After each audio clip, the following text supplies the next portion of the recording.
আসসালামু আলাইকুম রহমতুল্লাহ বারাকাতুহু। নাহমাদু ওয়া নুসাল্লি আলা রাসূলিহিল কারীম আম্মা বা'দ ফাআউযু বিল্লাহি মিনাশ শাইতানির রাজীম বিসমিল্লাহির রাহমানির রাহিম রাব্বি ইশরাহ লি সাদরি ওয়া ইয়াসসির লি আমরি ওয়াহলুল 'উকদাতাম মিন লিসানি ইয়াফকাহু কাওলি। আজি আমাৰ সিৰাতৰ সেইটো নৱম খণ্ড। ইয়াৰ আগতে আমি দেখা পাইছিলো সিৰাতত যে এতিয়া ৰাসূলুল্লাহ সাল্লাল্লাহু ওচৰলৈ আল্লাহ তাআলাৰ ফালৰ পৰা ৱাহী আহিবলৈ আৰম্ভ হ'ল। আৰু প্ৰথম ৱাহী যিটো নাজিল হৈছিলে সেয়া হৈছে ৰমাজান মাহত নাজিল হৈছিলে, আৰু এটা হৈছে ৰমাজান মাহৰ এটা সোমবাৰে, যিটোৰ কাৰণে ৰাসূলুল্লাহ ইছলামে প্ৰত্যেক সোমবাৰে তেওঁ নিজৰ জীৱনত এটা মানে প্ৰত্যেক সোমবাৰে ৰোজা ৰাখিছিলে, নফল ৰোজা। আৰু অৰ্থাৎ প্ৰথম ৱাহীৰ পৰাই ৰাসূলুল্লাহ ইছলামক নবুৱ্বত দান কৰা হ'ল। প্ৰথম অৱস্থাত যেতিয়া ৱাহী নাজিল হৈছিলে তেতিয়া আল্লাহ তাআলাৰ ফালৰ পৰা হুকুম আহিছিলে যে মানে তেওঁৰ একদম বিশ্বাসী মানুহৰ মাজতহে, নিজৰ পৰিয়ালৰ মানে সদস্যসকলৰ মাজতে ইছলামৰ মানে বাণী প্ৰচাৰ কৰা, মানুহ শিকোৱাৰ। তাৰপিছত তাৰ মানে এইদৰে প্ৰায় 3 বছৰ ৰাসূলুল্লাহ ইছলামে নিজৰ কাম কৰি গৈছিলে। প্ৰায় 3 বছৰৰ পিছত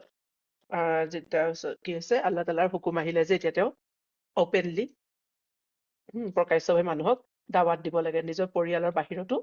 দাৱাত দিব লাগে, দাৱাতৰ কাম আৰম্ভ কৰিব লাগে। আৰু প্ৰথম যিকেইটা আয়াত নাজিল হৈছিলে সেয়া হৈছে সূৰা আলাকৰ প্ৰথম 5টা আয়াত। ঠিক আছে, গতিকে আমি দেখা পাওঁ কোৰাণখন মানে যিটো ধৰণে আমাৰ হাতত বৰ্তমান যিখন মুছাফ আছে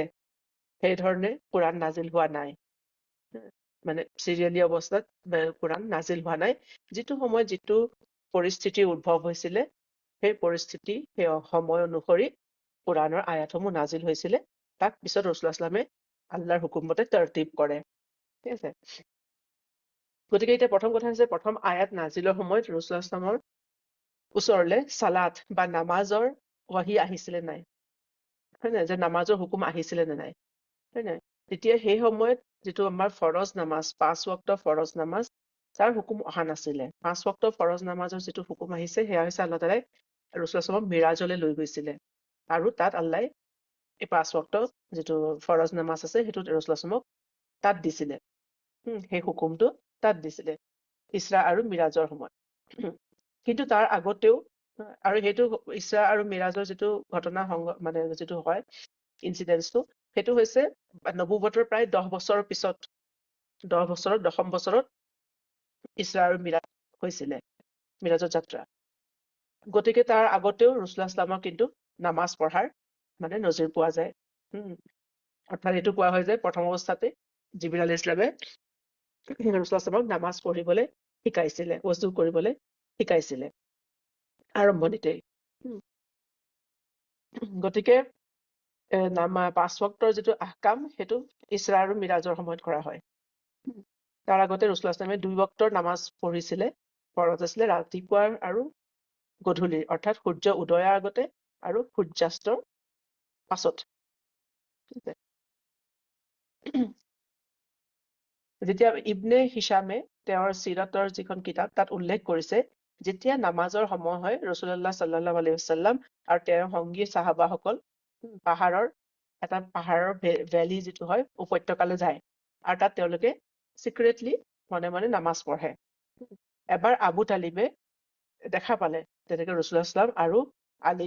ৰাদিয়াল্লাহু আনহুৱে নামাজ পঢ়ি আছিলে। তেওঁ দেখিলে, আৰু তাৰপিছত তেওঁ আলী ৰাদিয়াল্লাহু আনহুক সুধিলে যে তোমালোকে কি কৰিছা এইটো, কাৰণ তেওঁলোকে সেইদৰে ইবাদত কৰা বা সেইদৰে নামাজ পঢ়া মক্কাৰ মানুহখিনিয়ে নাজানিছিলে, আৰু সেইটো সময় আছিলে যিটো সময়ত ইছলামৰ যিটো দাৱাত আছিলে সেয়া গোপনে ৰখা হৈছিলে। তেতিয়া আবু তালিবে সুধিলে যে তোমালোকে কি কৰিছা, তেতিয়া আলী ৰাদিয়াল্লাহু আনহু উত্তৰ দিলে যে এয়া আমাৰ ফৰজ ইবাদত, গোটেই ফৰজ নামাজ হয়, তেওঁ ইবাদত কৰিছে আল্লাহ তাআলাৰ। তেতিয়া আবু তালিবে ক'লে তোমালোকে নিজৰ কাম কৰি যোৱা, নিজৰ কাম ৰখাই নিদিবা। অৰ্থাৎ আবু তালিবেও মানিছিলে যে ৰাসূলুল্লাহ সাল্লাল্লাহু আলাইহি ওয়াসাল্লামে যি কাম কৰিছে, যি দাৱাত দিছে সেয়া সত্য দাৱাত, কিন্তু তেওঁ আচলতে নিজৰ যিটো পৰম্পৰা, নিজৰ যিটো বংশৰ যিটো মানে ৰীতি নীতি সেইখিনি এৰি দিব পৰা নাছিলে। বা যি কি নহওক, এটা কথা হৈছে যে ৱাহী, আল্লাহ তাআলাৰ যে ৱাহী আহে, ৱাহী কিদৰে আহে, আল্লাহ কিদৰে ৱাহী পঠিয়ায়। ইবনুল কাইয়িমে ৱাহিৰ বিভিন্ন মানে স্তৰৰ কথা উল্লেখ কৰিছে, ৰেভেলেশ্যন যিটো কয়। ৱাহিৰ যিটো প্ৰথম অৱস্থা আমি দেখা পাইছিলো ৰাছূলুল্লাহ ইছলামৰ জীৱনৰ মানে ৱাহি মানে নবুৱত পোৱাৰ আগে আগে তেওঁ কি আছিলে সত্য সপোন দেখিছিলে। ৰাতি তেওঁ যিটো সপোন দেখা পায় সেই সপোনটো দিনত মানে দিঠকত পৰিণত হয় ৰাতিপুৱাই। একজেক্টলি এজ ইট ইজ সেই সপোনটো মানে সেই ঘটনাটো সংঘটিত হৈ যায়। গতিকে ৱাহিৰ প্ৰথম ষ্টেজটো হৈছে সপোন, সত্য সপোন। সপোনো আৰু ৰচুলসকলৰ সপোনো ৱাহিৰ এটা অংশ, এটা পাৰ্ট অফ ৱাহি। দ্বিতীয় হৈছে সেইদৰে ৰাছূলুল্লাহ ছাল্লাল্লাহু আলাইহি ৱাহি আহিছিলে আল্লাহৰ ফালৰ পৰা নাজিল হৈছিলে। দ্বিতীয় স্তৰটো হৈছে ষ্টেজটো হৈছে যে ফিৰিস্তাই অদৃশ্যভাৱে ৰাছূলুল্লাহ ছাল্লামৰ মনত আৰু তেওঁৰ হৃদয়ত মাইণ্ড আৰু হাৰ্টত কি আছে ৱাহি দি দিয়ে। তেওঁৰ মানে ফিৰিস্তাই জিবৰিল আলাইহিছ ছালামে দেখা নিদিয়ে। ৰাছূলুল্লাহ ছাল্লামে জিবৰিল আলাইহিছ ছালামক দেখা নাপায়, কিন্তু তেওঁৰ অন্তৰত মানে ৱাহি অহা ফিল কৰে। তৃতীয় অৱস্থা হৈছে জিবৰিল আলাইহিছ ছালামে মানুহৰ ৰূপত ৰাছূলুল্লাহ ছাল্লামৰ ওচৰলৈ আহে। প্ৰায়ে মানে ৰাছূলুল্লাহ ছাল্লামকো মানে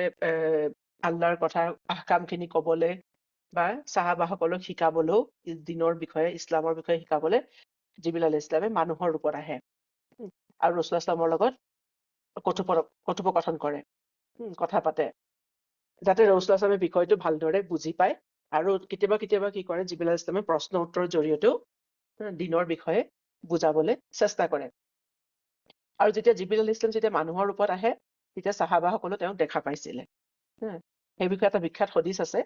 উমৰ বিন খাত্তাবে উল্লেখ কৰিছে, হাদিছটো সহিহ মুছলিমত উল্লেখ আছে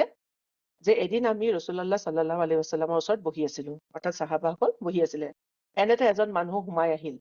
পিন্ধনত একেবাৰে ঢকঢকীয়া বগা পৰিষ্কাৰ কাপোৰ, তেওঁৰ চুলি একেবাৰে কলা, মানে এক্সট্ৰা অৰ্ডিনেৰিলি ব্লেক, আৰু তেওঁ মানে যাত্ৰা কৰি অহাৰ কোনো চিন নাই। তেওঁৰ মানে কাপোৰত, না তেওঁৰ মানে চেহেৰাত ক'ৰবাৰ পৰা যেন যাত্ৰা কৰি অহাৰ কোনো চিন নাই, একদম ফ্ৰেছ হৈ আছে মানুহজন। আমাৰ কোনেও কিন্তু তেওঁক চিনি নাপাওঁ, অৰ্থাৎ মানুহজন সেই ঠাইৰ নহয়, মদিনাৰ আশে পাশে নহয়।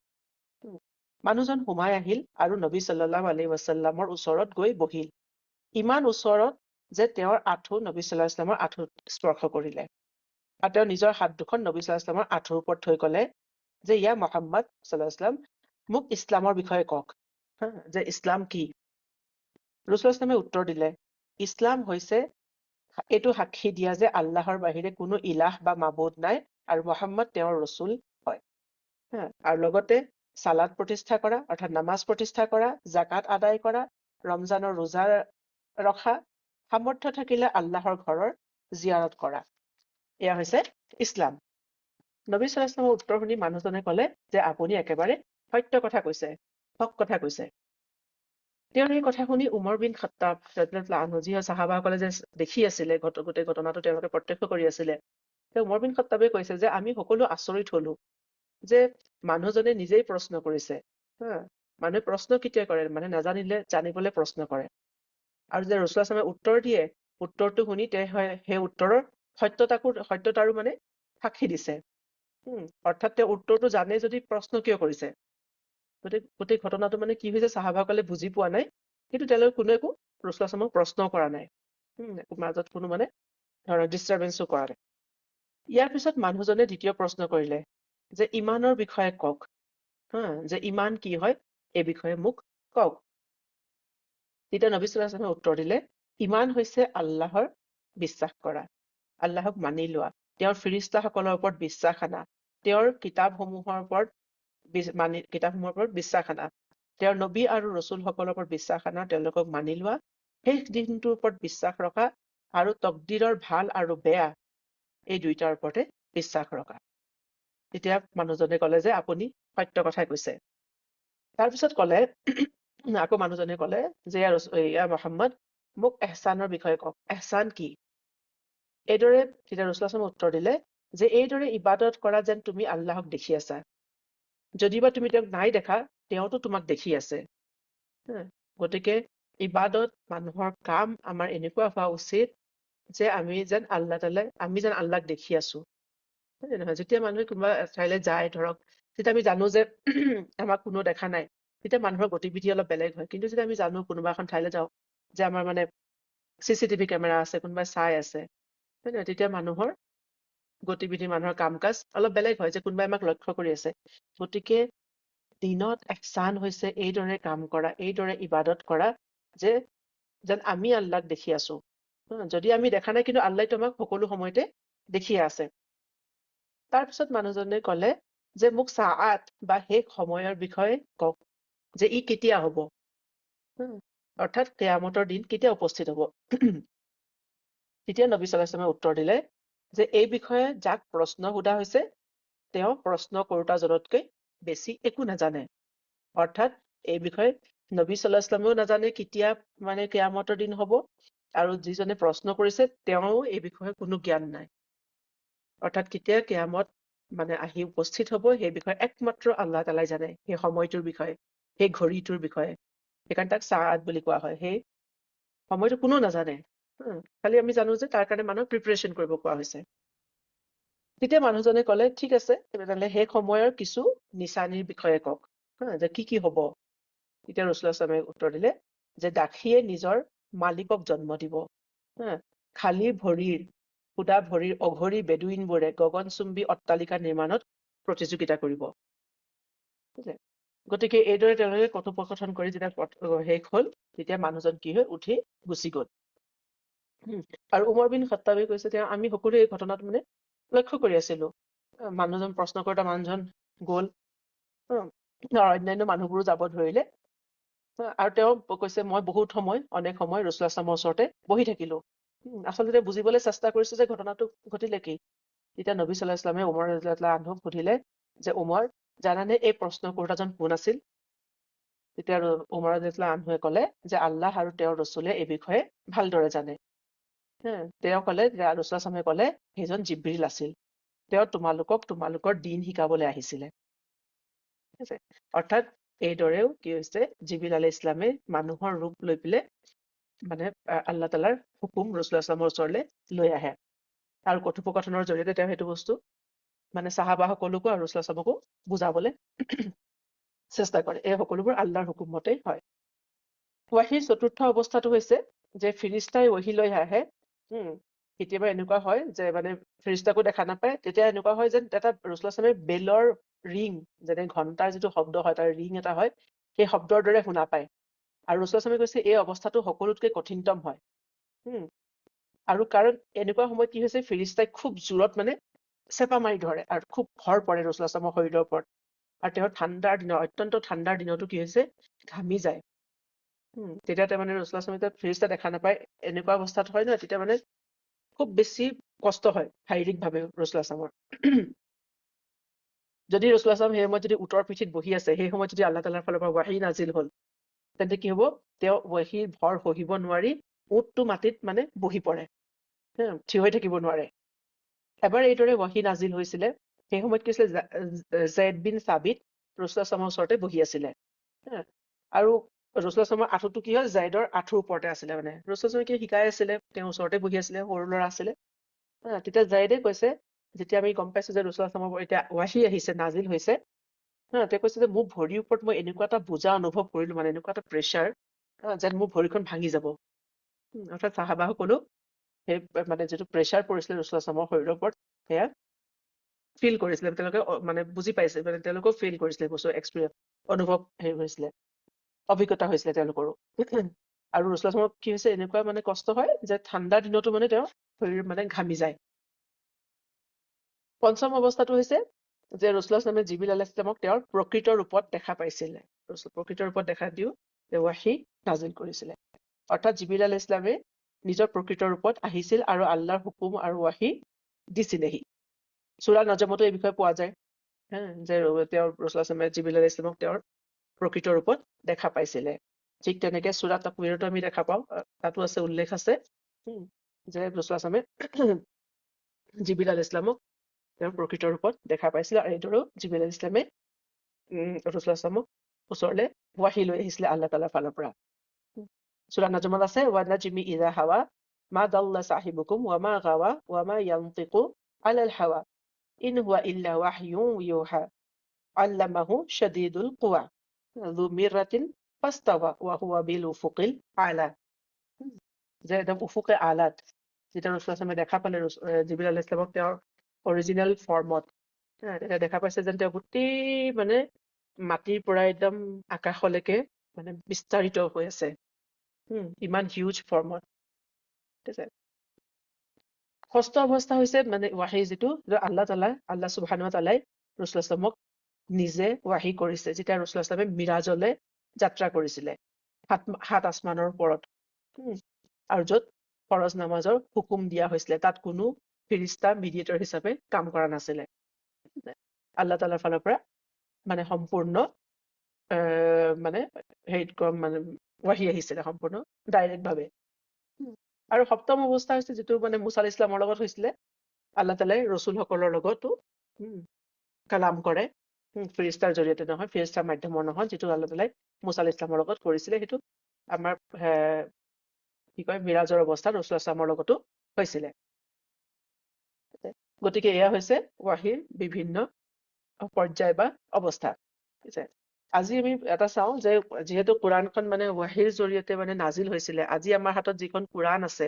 বৰ্তমান যিখন কোৰাণ আছে কিতাপৰ আকাৰত কিন্তু নাজিল হোৱাৰ সময়ত এইখন কিতাপৰ ৰূপত নাছিলে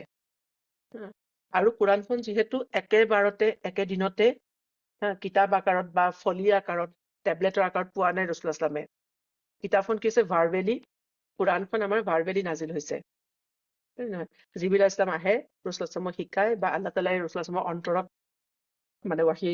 দাখিল কৰে ঠিক আছে গতিকে কোনো তেওঁ কিতাপ চাই বা কিবা পেজ চাই ৰাসূলুল্লাহ সাল্লামে পঢ়া নাছিলে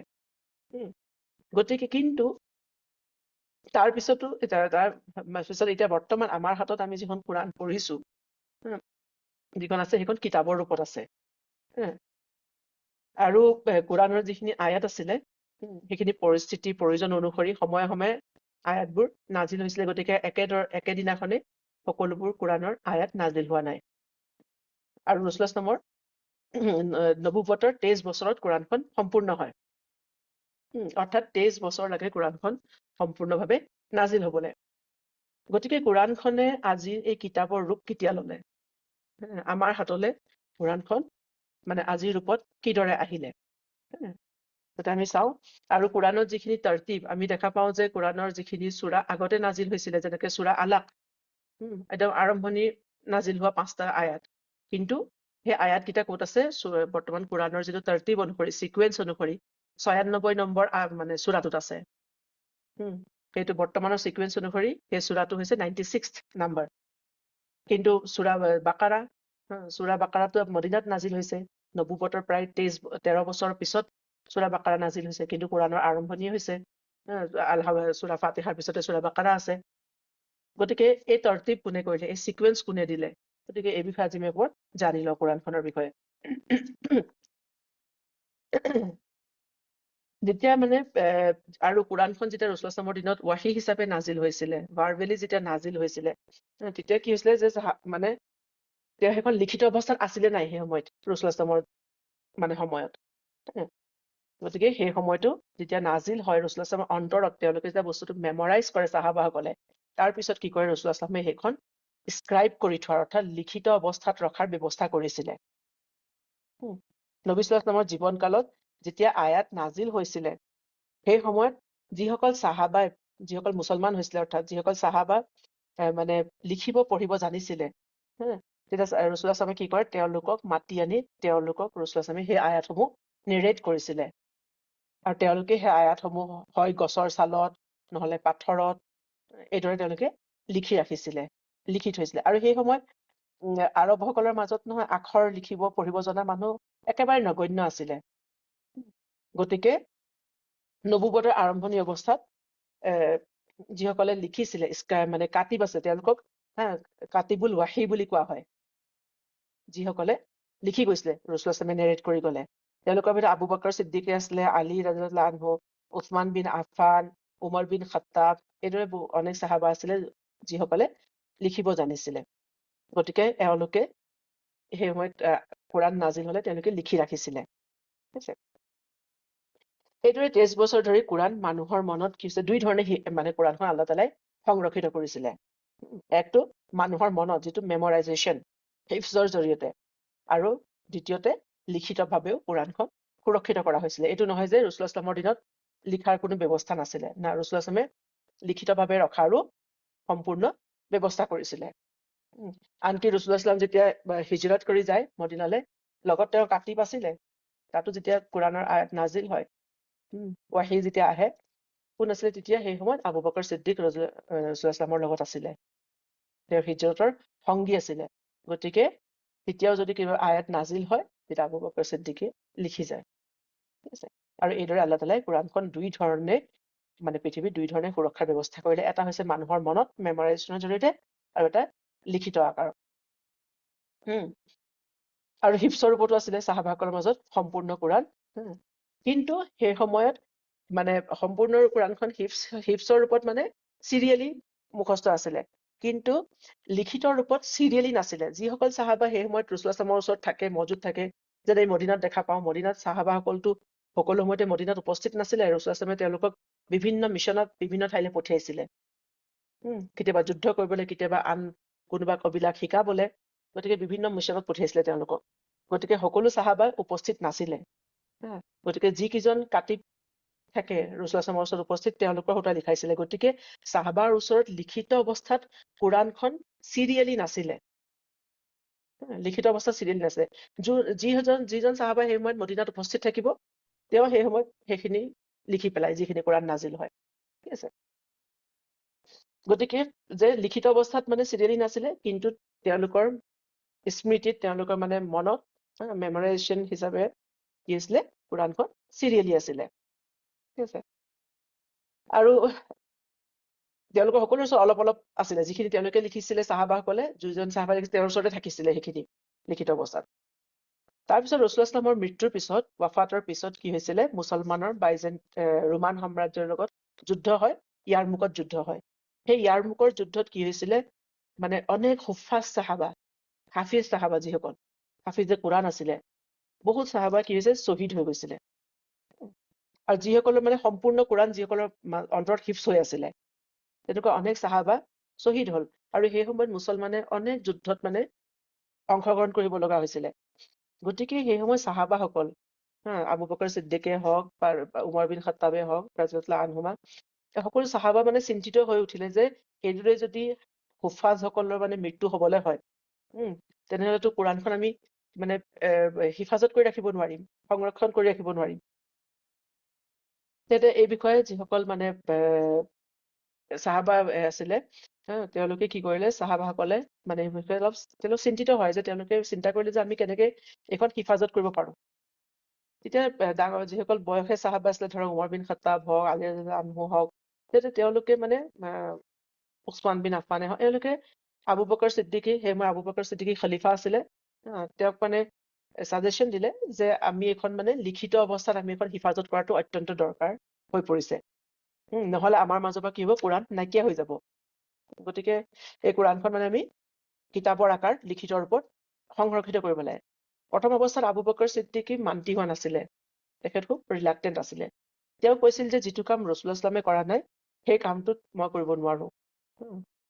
যে মই কেনেদৰে কৰিম ৰাছুল আসলামে নিজৰ জীৱনত সেইখন এক কিতাপৰ আকাৰত কেতিয়াও লিখি ওলোৱা নাছিলে আৰু তেওঁলোকে খুব ভয় কৰিছিলে যে যিটো ৰাছুল আসলামে যিটো কাম কৰা নাই সেইটো আমি কেনেকে কৰিম কিন্তু উমৰ ৰাদিয়াল্লাহু আনহু আৰু অন্যান্য সাহাবাসকলে তেওঁক বুজালে কাৰণ ৰাছুল আসলামৰ দিনত কিতাপৰ আকাৰত সংৰক্ষণ কৰিব পৰা মানে সহজ নাছিলে কাৰণ ৰাছুল আসলামৰ জীৱনৰ কালত তেখেতৰ শেষ অৱস্থালৈকে কোৰাণৰ আয়াত নাজিল হৈ আছিলে আৰু ৰাছুল আসলামৰ মানে মৃত্যুৰ কেইদিনমান আগতেহে মানে শেষ হৈছে নাজিল হোৱা গতিকে গোটেই কোৰাণখন তৰতিবত বা সিকুৱেন্সত মানে একবাৰ লিখাই যোৱাটো সেই সময়তো প্ৰিন্টিং প্ৰেছ নাই যে একেদিনাই কোৰাণখন প্ৰিন্ট হৈ ওলাই যাব এটা মানে টিডিয়াছ জব লিখাটো বহুত সময় মানে টাইম কনজিউমিং বহুত সময় লগা কাম আছিলে গতিকে ৰাছুল আসলামে এইটো সময় নাপালে কিন্তু তেওঁ ৰাছুল আসলামে তাৰ সিকুৱেন্স কোনটো আয়াতৰ পিছত কোনটো আয়াত হ'ব কোনটো সূৰাৰ পিছত কোনটো সূৰা হ'ব এই সকলোবোৰ তেওঁ যেতিয়াই ৱাহী নাজিল হয় লগে লগে সাহাবাসকলক কৈ যায় আৰু সেইদৰে তেওঁ লিখুৱাই যায় গতিকে এইকাৰণে ৰাছুল আসলামৰ জীৱন কালত এখন কিতাপ হিচাপে মানে তাক লিখিব লোৱাটো সম্ভৱ নহয় মানে সময়ো নাছিলে গতিকে আবু বকৰ সিদ্দিকী অৱশেষত মানে মান্তি হল আৰু তেওঁলোকে তেতিয়া কি কৰিলে সাহাবাসকলে এই কামটোৰ দায়িত্ব মানে কোৰাণখন কম্পাইল কৰাৰ যিটো দায়িত্ব আছিলে সেইটো জেড বিন সাবিতক দিলে। জেড বিন সাবিত হৈছে এজন আনচাৰী চাহাবা। তেওঁ এজন ইয়াং চাহাবী আছিলে, যি সময়ত তেওঁক সেই কামটো দায়িত্ব অৰ্পণ কৰা হ'ল, কোৰাণখন কম্পাইলেশ্যন কৰা বা মানে সম্পূৰ্ণৰূপে লিখিত ৰূপত মানে হেৰি কৰা, তেতিয়া তেওঁৰ বয়স প্ৰায় 20-21 বছৰমান হ'ব। আৰু তেওঁ কোৰাণখন আৰম্ভণিৰ পৰা শেষলৈকে কম্পাইল কৰাৰ দায়িত্ব দিয়া হ'ল। গতিকে আৰু প্ৰথম অৱস্থাত জেড বিন সাবিতে এই দায়িত্ব ল'বলৈ তেওঁ মানে ৰাজি নাছিলে।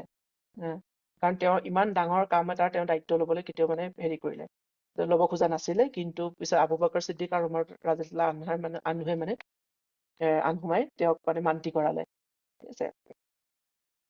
গতিকে এই সকলো কামৰ মাজত মানে সকলো ডাঙৰ ডাঙৰ চাহাবাসকল আছিলে এই সময়ত, কিন্তু সেই সময়ত জেড বিন সাবিতকে এই কামৰ দায়িত্ব কিয় দিয়া হ'ল কোৰাণখন কম্পাইলেশ্যনৰ কাৰণে? যিহেতু এজন ইয়াং চাহাবী, সৰু ল'ৰা। আচলতে কি হৈছে, নবী সাল্লাল্লাহু আলাইহি যেতিয়া মদিনালৈ আহিছিল, হিজৰত কৰি আহিছিল নহয়, সেই সময়ত জেডৰ বয়স আছিল 10 বছৰ। তেওঁ কিন্তু লিখা পঢ়া জানিছিলে, পঢ়িব লিখিব জানিছিলে। আৰু তেওঁ খুব মেধাৱী আছিলে, মানে তেওঁ মেধা শক্তি সম্পন্ন আছিলে। তেওঁৰ মেধা শক্তি দেখি ৰাসূলুল্লাহ সাল্লাল্লাহু আলাইহি ওয়াসাল্লামে তেওঁক ক'লে এদিন জেডক যে তুমি মানে যিটো ইহুদীৰ ভাষা আছে ন, সেইটো শিকি লোৱা, হিব্ৰু ভাষাটো। তেতিয়া মানে কাৰণ ইহুদীবোৰে মোৰ বিৰুদ্ধে কিছুমান হেৰি লিখে, বস্তু ৰচনা কৰে, সিহঁতে ইছলামৰ বিৰুদ্ধে কিছুমান বস্তু ৰচনা কৰে, ৰাসূলুল্লাহ সাল্লাল্লাহু আলাইহি ওয়াসাল্লামে বুজি নাপায় সিহঁতৰ ভাষাত, বা সিহঁতে কিবা এনেকুৱা চিঠি লিখি ৰাসূলুল্লাহ সাল্লাল্লাহু আলাইহি ওয়াসাল্লামলৈ পঠিয়ায়। তেতিয়া ৰাসূলুল্লাহ সাল্লাল্লাহু আলাইহি ওয়াসাল্লামে বুজি নাপায়, তেতিয়া তেওঁ জেডক ক'লে তুমি ভাষাটো শিকি পেলোৱা। আৰু জেড ৰাদিয়াল্লাহু আনহুৱে অতি কম সময়তে তেওঁ হিব্ৰু ভাষাটো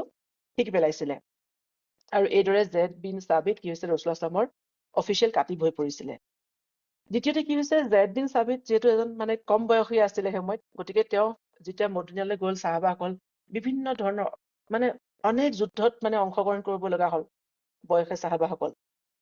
কিন্তু জেড বিন সাবিত যিহেতু এজন কম বয়সীয়া ল'ৰা আছিলে, সেইকাৰণে তেওঁক 15 বছৰ তলৰ ল'ৰাবোৰক সাধাৰণতে কি হৈছে, যুদ্ধত মানে অংশগ্ৰহণ কৰিবলৈ দিয়া নহৈছিলে। সেইকাৰণে আমি দেখা পাওঁ যি কোৰাণৰ যিখিনি মানে মানুহে চাৰ্ভিচ মানে হেৰি কৰিলে, কোৰাণৰ মানে কি ক'ম, যেনেকে আব্দুল্লাহ ইবনে আব্বাছ হওক, আব্দুল্লাহ ইবনে উমাৰ হওক, জেড বিন সাবিত হওক, এওঁলোক সৰু চাহাবী, ইয়াং চাহাবী। কাৰণ তেওঁলোকে বেছিভাগ সময় কি হৈছে, মদিনাত তেওঁলোকে ৰাসূলুল্লাহ সাল্লাল্লাহু আলাইহি ওয়াসাল্লামৰ ওচৰত থকাৰ সুবিধা পাইছিলে। যেতিয়া ৰাসূলুল্লাহ সাল্লাল্লাহু আলাইহি ওয়াসাল্লামে বেলেগ মানে যুদ্ধৰ কাৰণে চাহাবাসকলক বা বেলেগ ঠাইলৈ চাহাবাসকলক বেলেগ মিছনত পঠিয়াইছিলে, এওঁলোক ৰাসূলুল্লাহ সাল্লাল্লাহু আলাইহি ওচৰতে থাকিছিলে। আৰু এওঁলোকে যিহেতু লিখিব জানিছিলে, গতিকে ৱাহী আহিলে ৰাসূলুল্লাহ সাল্লাল্লাহু আলাইহি ওয়াসাল্লামে এওঁলোকক মাতি পঠাইছিলে। ঠিক আছে। আৰু সেইখিনি সময়তে কি হৈছে, আৰু যেতিয়া ৰাসূলুল্লাহ সাল্লাল্লাহু আলাইহি ওয়াসাল্লাম হিজৰত কৰি আহিছিলে, সেই সময়ত মদিনাৰ মানুহখিনি আনচাৰ চাহাবীসকলে জেডক ৰাসূলুল্লাহ সাল্লাল্লাহু আলাইহি ওয়াসাল্লামে মানে আগবঢ়াই দিছিলে যে ইয়াৰ ৰাসূলুল্লাহ, এই ল'ৰাজন আমাৰ মাজত সকলোতকৈ মেধাৱী ল'ৰা। আৰু এওঁৰ সেই সময়ত সেই 13 বছৰ মানে যিটো মক্কাৰ পিৰিয়ডত যিমানখিনি কোৰাণ নাজিল হৈছিলে, জেডৰ সকলোখিনি মানে হিফজ আছিলে, মুখস্থ আছিলে। ঠিক আছে।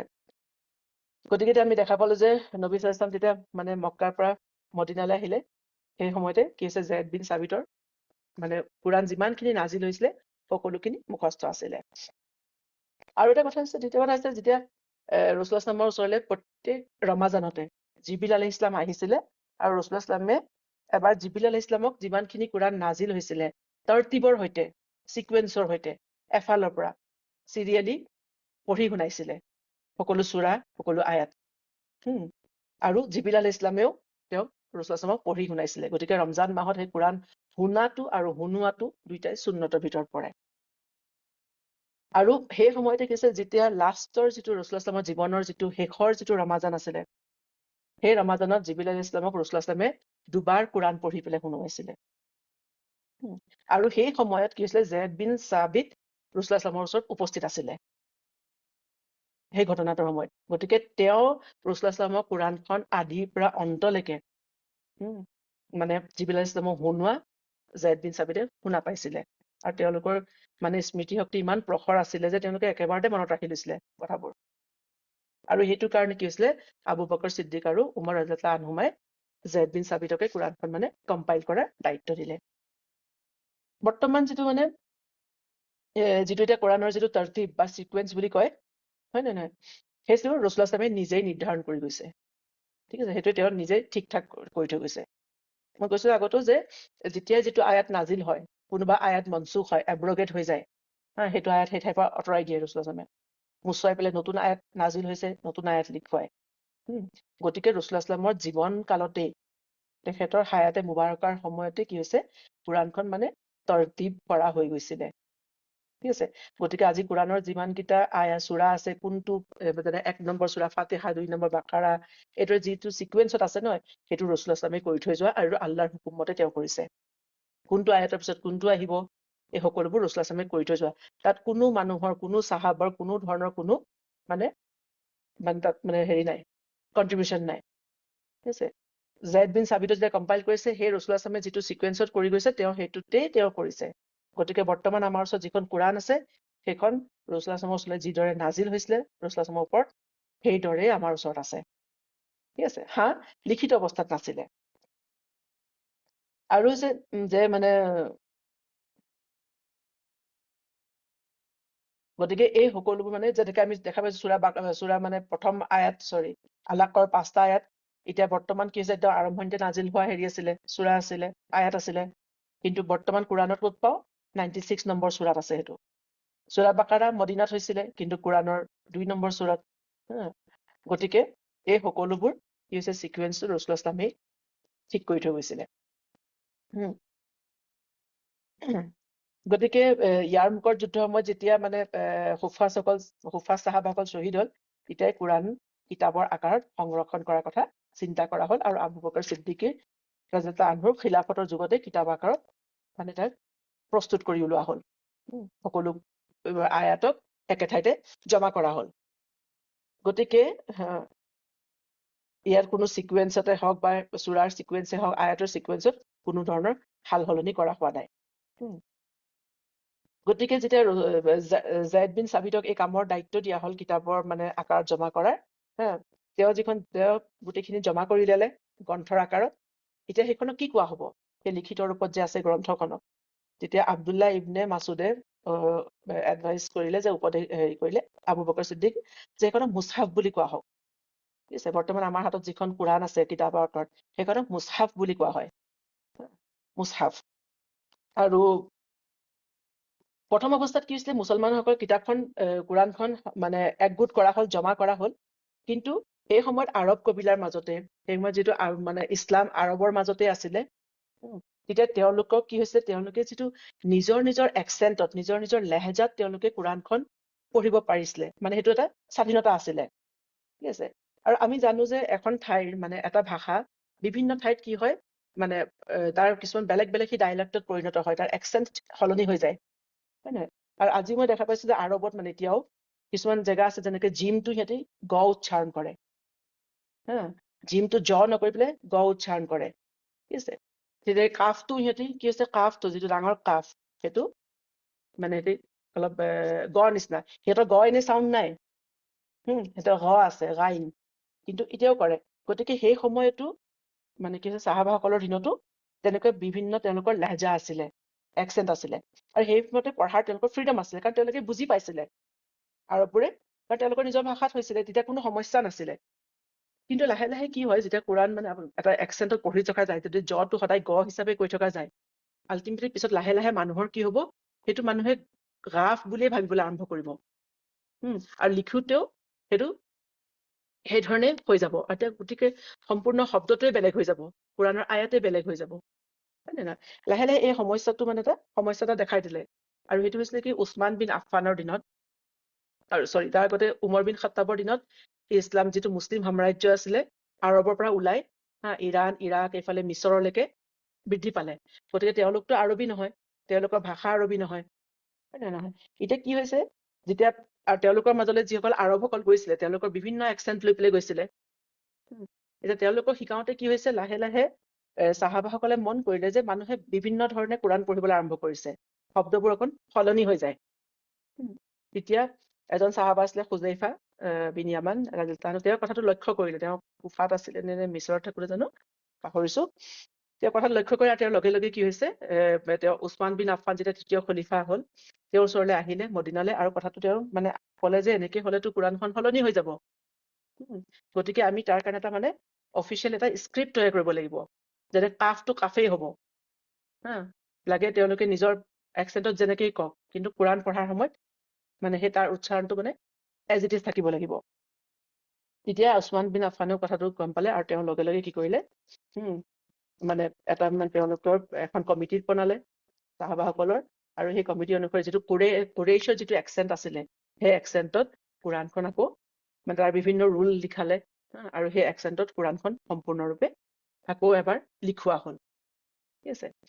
গোটেই তাৰ ৰুলসমূহ লিখোৱা হ'ল, যিটো আমি আজিকালি তজবিদ বুলি যে কওঁ, হয় নে নহয়, সেই ৰুলবোৰ উছমান বিন আফফানৰ দিনত, কাৰণ তেতিয়া অৱস্থা লিখিত অৱস্থাত সেই ৰুলবোৰ নাছিলে, কাৰণ আৰবসকলে পঢ়িব জানে, আৰু তেওঁলোকে ৰাসূলুল্লাহ সাল্লাল্লাহু আলাইহি ওয়াসাল্লামৰ পৰা ডাইৰেক্ট শুনিছে, আৰু তেওঁলোকে অৰ্থও বুজি পায়, গতিকে কোনো খেলি মেলি নাছিলে। কিন্তু যেতিয়া নন আৰবছৰ মাজলৈ গ'ল, তেতিয়া তাৰ কিছুমান ৰুল বনাব, তাৰ গ্ৰামাৰ গ্ৰামাৰ নহয়, ৰুল কিছুমান মানে পঢ়াৰ তেওঁলোকে তৈয়াৰ কৰিব লগা হ'ল। ঠিক আছে, সেইকাৰণে এতিয়াও মই দেখা পাওঁ যেতিয়া আৰববোৰৰ মাজত মানে যেতিয়া সিহঁতি নিজৰ ভাষাত কথা পাতি থাকে নহয়, সিহঁতে কাফটো গাফ বা জিমটো গা এনেকৈ, কিন্তু যেতিয়া কোৰাণ পঢ়ে, কোৰাণত সিহঁতে কাফটো কাফে উচ্চাৰণ কৰে। গতিকে কোৰাণৰ মানে যেতিয়া কিৰাতৰ সময়ত কোনো ধৰণৰ মানে এতিয়া আৰু সাল সলনি নহয়, আৰু সেইটো সদায় কাৰণে সেইটো বস্তু এটা মানে পাৰ্মানেণ্ট কৰি দিয়া হ'ল। গতিকে সেইকাৰণে এই কামটো কৰা হৈছিলে উছমান বিন আফফানৰ খিলাফতৰ দিনত, আৰু সেইকাৰণে এতিয়া যিখন আমাৰ ওচৰত যিখন কোৰাণৰ মুছাফ আছে, সেইখন মাছাহিফে উছমানিয়া বুলি কোৱা হয়। উছমান ৰাদিয়াল্লাহু আনহুৱে মানে প্ৰস্তুত কৰা মাছহাফ হয়। ঠিক আছে, আমাৰ ইয়াত যিখিনি কোৰাণ মানে চৌদি আৰবত প্ৰিণ্ট হয়, তাত পিছফালে লিখাই থাকে মাছহাফে উছমানিয়া বুলি এখন মুছহাফুল উছমান। গতিকে যিটো মানে তাৰ অফিচিয়েল স্ক্ৰিপ্ট তৈয়াৰ কৰা হ'ল, ৰুলছ কিছুমান কেনেকে পঢ়িব লাগে, আৰু সদায় কাৰণে সেইখিনি ৰুল মানে সংৰক্ষণ কৰি দিয়া হ'ল।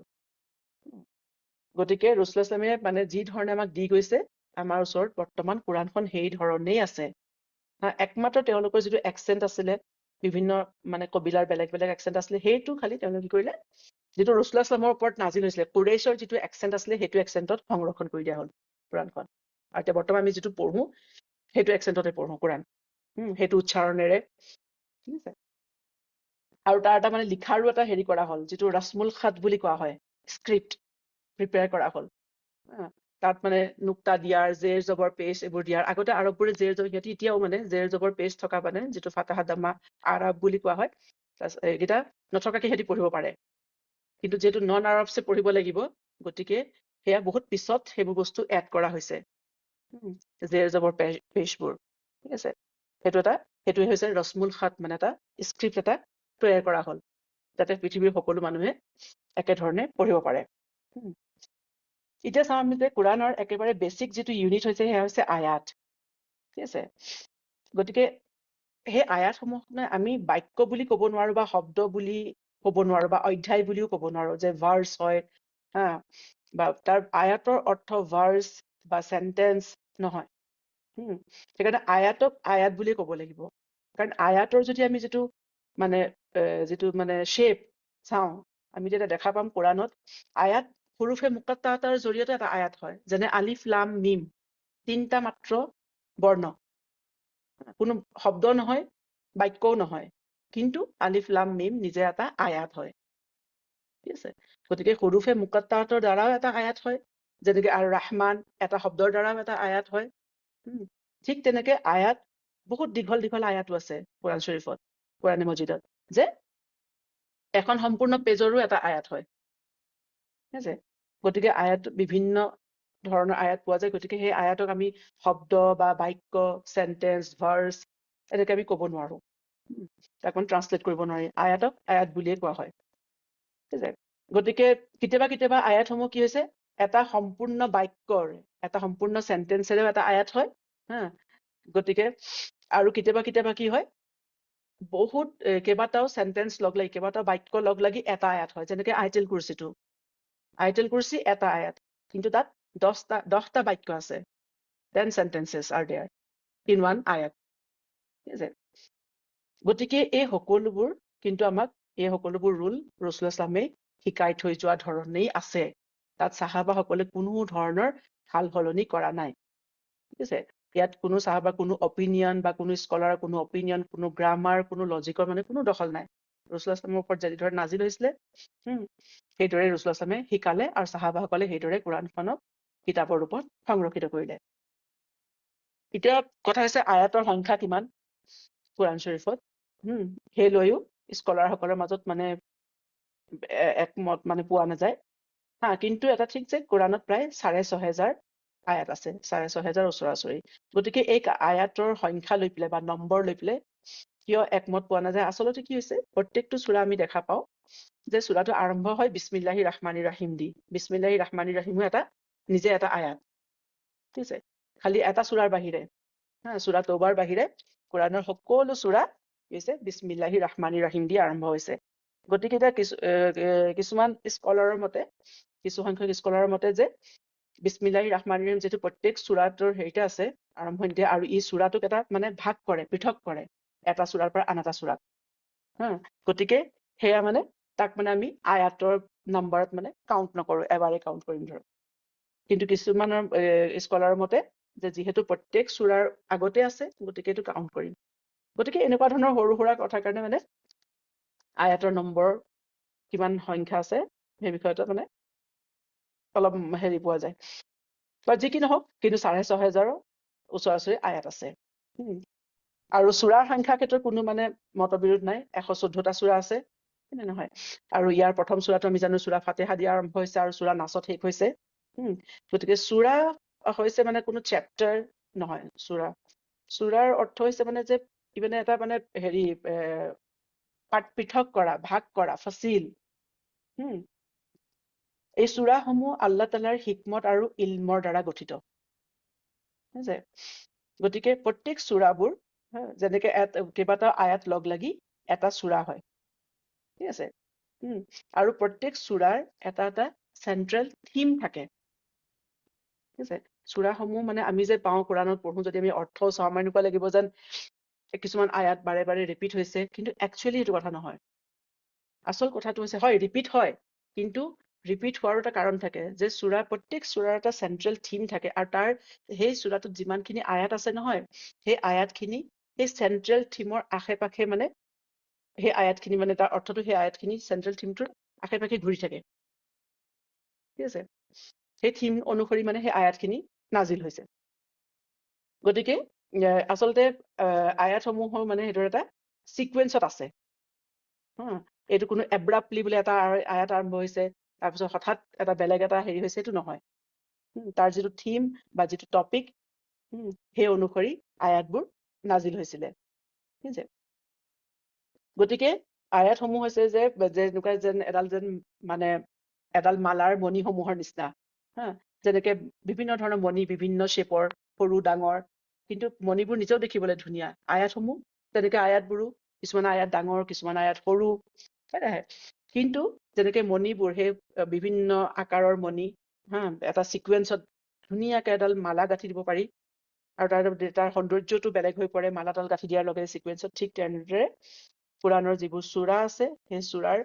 যিটো প্ৰত্যেক আয়াতবোৰে যিবোৰ মানে এটা মানে কি হৈছে এটা ধুনীয়া এটা মালাৰ নিচিনা মানে এটা কি কম সিকোয়েন্স এটা দিয়ে ঠিক আছে আৰু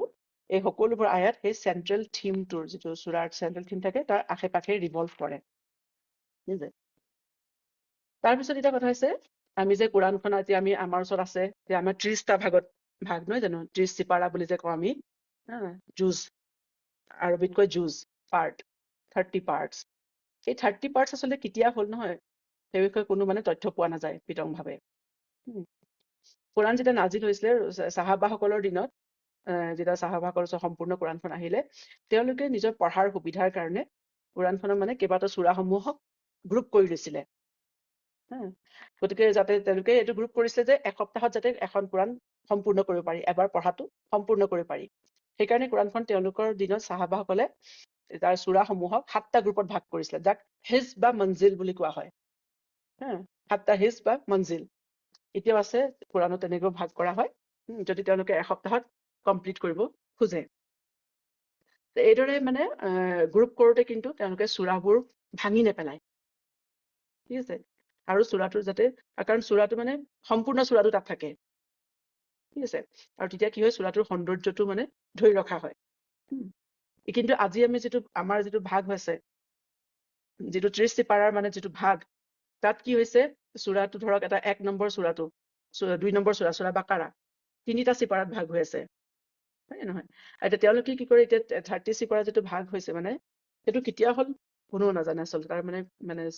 চলিড হেৰি পোৱা নাই। ঠিক আছে? কিন্তু সেই 30 চিপাৰ ধৰ ফাৰ্ষ্ট চিপাৰত যেতিয়া যদি চূড়াটো মানে যিমানকেইটা আয়াত, তেওঁলোকে কি হৈছে আয়াতৰ নাম্বাৰ অনুসৰি মানে সমান সমানকে মানে কি কৈছে হেৰি চূড়াবোৰ জুজবোৰ ভাগ কৰি পেলাইছে। কিন্তু সেই আয়াতৰ নম্বৰটো মেইনটেইন কৰিবলৈ যাওঁতে কি হৈছে, চূড়াৰ সেই টপিকটো বা থিমটো ভাগ কৰি পেলোৱা হ'ল। ধৰক চূড়া বাকাৰাৰ প্ৰথম যিটো চিপাৰা য'ত শেষ হৈছে, তাত এটা থিম শেষ হোৱা নাই, কিন্তু সেই আধা হৈ থাকিলে, তাৰ পিছৰটো 2 নম্বৰ চিপাৰালৈ গুচি গ'ল। কিন্তু যিহেতু আয়াতৰ নম্বৰ মিলাব লগা হৈছে কাৰণ 30 চিপাৰাত ভাগ কৰি দিয়া হৈছে। কিন্তু চাহাবাসকলৰ দিনত এনেকুৱা নাছিলে। চাহাবাসকলৰ যিটো 7টা মঞ্জিলত ভাগ আছিলে নহয়, সেইটো হৈছে ফাৰ্ষ্ট যিটো হিজ বা ফাৰ্ষ্ট মঞ্জিল আছিলে, তাত 3টা চূড়া আছে। যদি আমি চূড়া ফাতিহাক আমি বেলেগ কৰি ৰাখো, ঠিক আছে, সেই ভাগটোৰ পৰা, কাৰণ চূড়া ফাতিহাটো সাধাৰণতে কোৱা হয় কোৰাণৰ পাতনি। কোৰাণৰ পাতনি বুলি কোৱা হয়, ঠিক আছে। গতিকে সেইটো বেলেগ কৰি ৰাখিলে প্ৰথম যিটো মঞ্জিলত 3টা চূড়া আছিলে, চূড়া বাকাৰা, চূড়া আলে ইমৰান, চূড়া নিচা, এটা ভাগ গ্ৰুপ অফ চূড়া, ফাৰ্ষ্ট মঞ্জিল। ছেকেণ্ড মঞ্জিলত বা ছেকেণ্ড হিজবত আছিলে 5টা চূড়া, থাৰ্ড হিজবত 7টা চূড়া, ফৰ্থ হিজবত 9টা চূড়া, ফিফ্থত 11টা, ছিক্সথ যিটো মঞ্জিল বা হিজব তাত 13টা চূড়া, আৰু ছেভেন্থ যিটো আছে তাত 65টা, 65, যিটো 13ৰ মাল্টিপল হয়। আৰু শেষৰ যিটো ছেভেন্থ মঞ্জিল, যিটো 7 নম্বৰ যিটো মঞ্জিল বা হিজব, তাক কোৱা হয় মুফাছল। সেই চূড়াসমূহক মুফাছল বুলি কোৱা হয়। গতিকে এইদৰে চাহাবাসকলৰ দিনত তেওঁলোকে নিজৰ পঢ়াৰ সুবিধাৰ কাৰণে কি হৈছে, চূড়াসমূহ কোৰাণখনক 7টা ভাগত ভাগ কৰি লৈছিলে, যে আজি প্ৰথম মঞ্জিল শেষ কৰিম, কাইলৈ দ্বিতীয় মঞ্জিল শেষ কৰিম, এইদৰে। কাৰণ তেতিয়া কি হৈছে, সেই চূড়াটোৰ সম্পূৰ্ণ যিটো অৰ্থ, তাৰ যিটো সৌন্দৰ্য, সেইটো ইনটেক্ট হৈ থাকি গৈছিলে। আজি আমাৰ কি হয়, হঠাৎ এব্ৰাপ্টলি মানে ৰখি যোৱা হয়, ঠিক আছে। তাৰপিছত আকৌ নামাজত পঢ়িবৰ সুবিধাৰ কাৰণে কি হৈছে, চূড়াসমূহৰ মানে কিছুমান দীঘল চূড়াবোৰক মানে সৰু ভাগত ভাগ কৰা হৈছে গ্ৰুপত, হয় নহয়? যেনেকে নামাজত এতিয়া চূড়া বাকাৰাটো পঢ়িবলৈ মানুহৰ বহুত দীঘল হৈ যায় ফৰজ নামাজত, তেতিয়া কি হৈছে, সেই নামাজত পঢ়িবৰ সুবিধাৰ কাৰণে তাক কিছুমান ৰুকুত ভাগ কৰা হৈছে। আৰু সেই ৰুকুত ভাগ কৰোতে এইটো ঠিক কৰা হয়, মানে গুৰুত্ব দিয়া হয় যাতে তাৰ টপিকটো ভাঙি নাযায়, যাতে এটা টপিক যেতিয়া শেষ হয় এটা ৰুকু শেষ হয়। গতিকে যেতিয়া আমি নামাজত, যেতিয়া আমি তাৰাবি নামাজতো পঢ়া দেখা পাওঁ ইমামসকলক বা হাফিজসকলক, যে কেতিয়াবা আমি দেখা পাওঁ তাৰাবিৰ কোনোবা এটা ৰাকাত দীঘল হয়, কোনোবা এটা ৰাকাত ছুটি হয়, হয় নে নহয়? আচলতে তেওঁলোকে সেই ৰুকু অনুসৰি পঢ়ে, ঠিক আছে। দীঘল চূড়াবোৰ ৰুকু অনুসৰি পঢ়ে, মানে এটা টপিক সম্পূৰ্ণ হলেহে মানে হেৰিলে যায়, ৰুকুলে যায়, শেষ কৰে। গতিকে এই কামটো কৰা হয়, সেই ৰুকুটো, সেইটোও এটা ভাল ভাগ, সেইটো হাজ্জাজ বিন ইউছুফৰ দিনত কৰা হয়। আৰু অত্যন্ত চিন্তা চৰ্চা আৰু অধ্যয়নৰ পিছত, মানে ৰিচাৰ্চ কৰাৰ পিছত তেওঁলোকে এইটো ৰুকু হিচাপে ভাগ কৰে। কিন্তু মই কৈছো বৰ্তমানৰ দিনত মানে যিটো 30 জুজত যিটো ভাগ কৰা হৈছে নহয়, সেইটো কোন সময়ত কোনে কৰিছে সেই বিষয়ে কোনো বিশেষ মানে তথ্য পোৱা নাযায়। আৰু মানে এইটো কাৰণে কৰা হৈছে চাগে, যে যাতে 1 মাহত মানে 30 দিনত মানুহে এখন কোৰাণ অন্তত এবাৰ কোৰাণখন পঢ়িব পাৰে, সেই অনুসৰি মানে আচলতে ভাগ কৰা হৈছে চাগে, বাৰু যি কি নহওক। গতিকে এইটো হেৰিটো অসুবিধা হৈছে মানে, যে ইয়াত মানে কি হৈছে, অৰ্থটো মানে হেৰি হৈ নাথাকে। এটা টপিক এটা চিপাৰালে গুচি যায়, সেই টপিকৰ আধা অন্যটা চিপাৰালে গুচি যায়। গতিকে সেইটো আচলতে মানে আচল কোৰাণৰ যিটো মানে তাকচিমৰ যিটো সৌন্দৰ্য, সেইটো তাত পোৱা নাযায়। গতিকে কোৰাণখন মানে সেইকাৰণে আমি দেখা পাওঁ ইমামসকলো মানে, যেতিয়া আমি তাৰাবি নামাজত বিশেষকে গম পোৱা যায়, তেওঁলোকে ৰুকু হিচাপে পঢ়ে বা চূড়া হিচাপে, সৰু চূড়া হিচাপে, যেতিয়া সৰু চূড়া হয়, চূড়া হিচাপে, চুটি চূড়া হলে, আদাৰৱাইজ দীঘল চূড়াবোৰ ৰুকু হিচাপে পঢ়ে। তাৰপিছতে গতিকে এইখিনি হৈছে মানে কোৰাণৰ বিষয়ে এটা সংক্ষিপ্ত হেৰি। ইনশাআল্লাহ তাআলা আমি অহাবাৰ বাকীখিনি জানিম। আৰু এটা কথা উল্লেখ কৰি থওঁ, যে মানে ইয়াত আমি কোৰাণত দেখা পাওঁ, যিটো কোৰাণখনৰ যিটো নাজিল হোৱাৰ যিটো তৰতিব, যিটো চিকুৱেঞ্চ, আৰু কোৰাণখন লিখিত ৰূপত বা মেমৰাইজ কৰাৰ যিটো চিকুৱেঞ্চ, দুইটা বেলেগ, হয় নে নহয়? কোৰাণ মক্কাত যেতিয়া নাজিল হৈছিলে, মক্কাৰ যিখিনি চূড়া আছে সেইখিনি সাধাৰণতে আমি কোৰাণৰ পিছৰ ভাগত দেখা পাওঁ। সূৰা মানে 29 নম্বৰ চিপাৰা 30 নম্বৰ চিপাৰা সেইখিনি কিন্তু এটা আৰম্ভণি নাজিল হোৱা সূৰা আৰু যিখিনি সূৰা পিছত মদিনাত নাজিল হৈছে সেইখিনি কুৰাণৰ আৰম্ভণিতে দেখা পাওঁ যেনে সূৰা বাকাৰা হয় নহয় গতিকে এইটো কিয় কৰা হ'ল তৰতিবটো মানে এইটোতো আল্লাহ তাআলাৰ ফালৰ পৰাই হৈছে হয় নহয় কাৰণ কুৰাণৰ যিটো মানে মদিনাৰ সূৰা এতিয়া স্কলাৰসকলে মানে এইটো কাৰণ দৰ্শায় যে আচলতে ইছলামৰ মানে প্ৰাৰম্ভিক অৱস্থাত কি আছিলে মানুহক মানে ইমানৰ যিটো ইছলামৰ যিটো কনচেপ্ট দিবলৈ চেষ্টা কৰা হৈছিলে না কনচেপ্ট ডেভেলপমেণ্ট ইমান কি হয় ইছলাম কি হয় ৰব কোন হয় সেই কনচেপ্ট ডেভেলপমেণ্টৰ কাৰণে যেতিয়া হৈছে আয়াত নাজিল হৈছিলে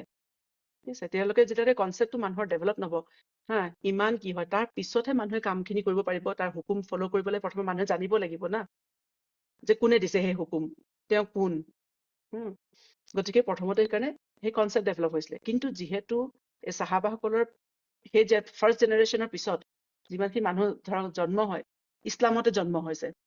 হয় নহয় গতিকে মানুহৰ এটা আইডিয়া এটা আছে মানুহে জানে ঘৰত এটা হেৰি এটা সকলোৱে মানে কনচেপ্টটো আছে গতিকে এতিয়া আহকামখিনি প্ৰথমতে ডাঙৰ কথা প্ৰথমতে সেইকাৰণে সৰুৰ পৰা কি হৈছে আহকামখিনি শিকিব লাগে নামাজ কেনেকে পঢ়িব লাগে ৰোজা কেনেকে ধৰিব লাগে জাকাত কেনেকে দিব লাগে হয় নে নহয় ঠিক তেনেকে মানুহৰ মানে নিকাহ কেনেকে হ'ব লাগে মানুহৰ বিজনেছ মানুহে কেনেকে কৰিব লাগে এই আহকামবোৰ এতিয়া আমাৰ জনাটো বেছি দৰকাৰ যিহেতু আমি এতিয়া ইছলামত জন্ম হৈছো মানুহখিনি আৰু সেইটো কাৰণে কোৱা হয় যে প্ৰথমতে সেইকাৰণে মদিনী সূৰাখিনি যিখিনিত আহকাম আছে হুকুম আছে সেই সূৰাখিনি সেইকাৰণে কুৰাণৰ আৰম্ভণিতে দিয়া হৈছে এইটো আল্লাহ তাআলাৰ ফালৰ পৰাই হিকমত এইটো আল্লাহ তাআলাই কৰি দিয়া সিকুৱেন্স হয় আৰু সেইকাৰণে তাৰপিছত যেতিয়া মানুহৰ যেতিয়া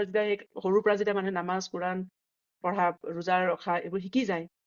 তাৰপিছতে লাহে লাহে যে মানুহৰ চৌৰ অৱস্থা আহে মেচিয়ৰ হয় বুজি পায় বিচাৰ বিবেচনা হেৰি কৰিব পাৰে তেতিয়া কি হৈছে মানুহে ইমান কি ইছলাম কি ৰব কোন জান্নাত জাহান্নামৰ কনচেপ্ট কি তেতিয়া মানুহে সেইখিনি জানিব পাৰে আৰু সেইকাৰণে মক্কী সূৰাখিনি কি হৈছে পিছলৈ ৰখা হৈছে বৰ্তমানৰ এইকাৰণে আৰু যিহেতু কুৰাণখন কিয়ামতলৈকে মানে থাকিব সকলো মানুহৰ কাৰণে কাৰণ আৰু নতুন কোনো নবী নাহে আৰু কোনো নতুন কিতাপ নাহে হয় নে নহয় গতিকে সেইখন এইদৰে কি হৈছে কুৰাণখন কিয়ামতলৈকে সংৰক্ষিত কৰি দিয়া হ'ল গতিকে এয়া হৈছে আমাৰ কুৰাণৰ বিষয়ে কিছু আশা গতিকে কুৰাণখন আল্লাহ তাআলাই আমাক কিয় দিছে আমি তাৰ মানে সেইটো তাৰ মানে সেইটো বুজি পোৱা উচিত আচলতে ঠিক আছে ইনশাআল্লাহ তাআলা আমি অহাবাৰ আমি ইয়াৰ আৰু চিৰাতৰ হেৰি আৰম্ভ কৰি যে প্ৰথম অৱস্থাত কেনেকুৱা আছিলে দাৱাতৰ সময়ত এতিয়া মানে চাহাবাসকলৰ ওপৰত অত্যাচাৰ আৰম্ভ হ'ল ইছলামৰ কাৰণে তাৰপিছত কি হ'ল ইনশাআল্লাহ তাআলা আমি অহাবাৰ জানিম সুবহানাকাল্লাহুম্মা বিহামদিকা নাশহাদু আল্লা ইলাহা ইল্লা আনতা নাস্তাগফিৰুকা ওয়া নাতুবু ইলাইক বাৰাকাল্লাহু লি ওয়া লাকুম ফিল কুরআনিল আযীম ওয়া নাফা'আনি ওয়া ইয়্যাকুম বিমা ফীহি মিনাল আয়াতি ওয়া যিকরিল হাকীম আসসালামু আলাইকুম ওয়া রাহমাতুল্লাহি ওয়া বারাকাতুহু আপোনাৰ কিবা ওয়ালাইকুম সুধিব লগা সালাম আছে ওয়া ৰাহমাতুল্লাহি ওয়া বাৰাকাতুহু বৰ কিবা ভাল সুধিব লাগিলে থাকিলে দেই কিবা সুধিব লগা বিৰাট থাকিলে ভাল সুধিব পাৰে লাগিলে আচ্ছা তাৰমানে তাত এটা কথা কৈছিলো নহয় ৰাসূলুল্লাহ সাল্লাম যেতিয়া আহিছিলে হিজৰত কৰি পেলাই হয় নে নহয় 13 বছৰ অলৰেডি কুৰাণ নাজিল হ'ল মক্কাত থাকোতে নহয় জানো আৰু আমি যে কৈছো যে দেখিছো আনসাৰ সাহাবাসকল আহিলে ৰাসূলুল্লাহ সাল্লামক লগ কৰিবলৈ হয় নে নহয় গতিকে জেদ বিন সাবিতে সময়ত যিমানখিনি কুৰাণ নাজিল হৈছিলে তেওঁ মুখস্থ কৰি তেওঁলোকে শিকিলে ক'ৰ পৰা ৰাসূলুল্লাহ সাল্লামটো এতিয়া আহিছে মদিনালৈ তেতিয়া দিনততো কোনো ইণ্টাৰনেট নাই বা টিভি নাই যে তেওঁলোকে শিকিলে কথাবোৰ কৈছিলে যে হযৰত ৰাসূল সাল্লাল্লাহু আলাইহি তেওঁৰ কথা কৈছিলে সেইটো তেওঁলোকৰ একদম অন্তৰত লাগি গৈছিলে না না না নহয় মই জানো সেইটো প্ৰশ্ন কৰা নাই অকল চাব বস্তুটো অহাবাৰ যেতিয়া আহিব সেই অধ্যায়টো তেতিয়া ক'ম হ'ব ইঞ্জিলৰ লগত যেনেকে দিয়ক। হেৰি হয় সেইটো নেকি না না না না এইটো প্ৰেক্টিকেল কথা দুনিয়াৰ প্ৰেক্টিকেল যদি পঢ়া শুনাৰ কথা ইয়াত কোনো স্পিৰিচুৱেল বা আল্লাহৰ ফালৰ পৰা অহা কোনো তেওঁলোকে হেৰি পঢ়িব নহয় নোৱাৰিছিলে তেওঁতো হা একো পঢ়া শুনা নাজানিছিলে সেইকাৰণে কৈছো সেইটো কথা কোৱা নাই যে যিমানখিনি চাহাবাসকলতো মক্কাত থকা চাহাবাসকলতো আমি গম পাইছো নহয় জানো যে অ মানে তেওঁলোকে ৰাসূলুল্লাহ সাল্লামৰ পৰা ৰাসূলুল্লাহ সাল্লামে তেওঁলোকক ডেইলি শিকাইছিলে কিন্তু অ মদিনাৰ অ মানুহখিনিয়ে কেনেকে কুৰাণ হিফজ কৰিলে অ মদিনাৰ মানুহখিনিয়ে কেনেকে গম পালে খ্ৰীষ্টিয়ানৰ কুৰাণ নাজিল মানুহজনৰ হৈছে কথা এবাৰ এটা আছে এজন কাৰণ খ্ৰীষ্টিয়ান ইছলাম মানুহৰ ধৰ্মৰ কথা মাজেৰে আছে মদিনাৰ মানুহখিনি মুছলমান হ'ল।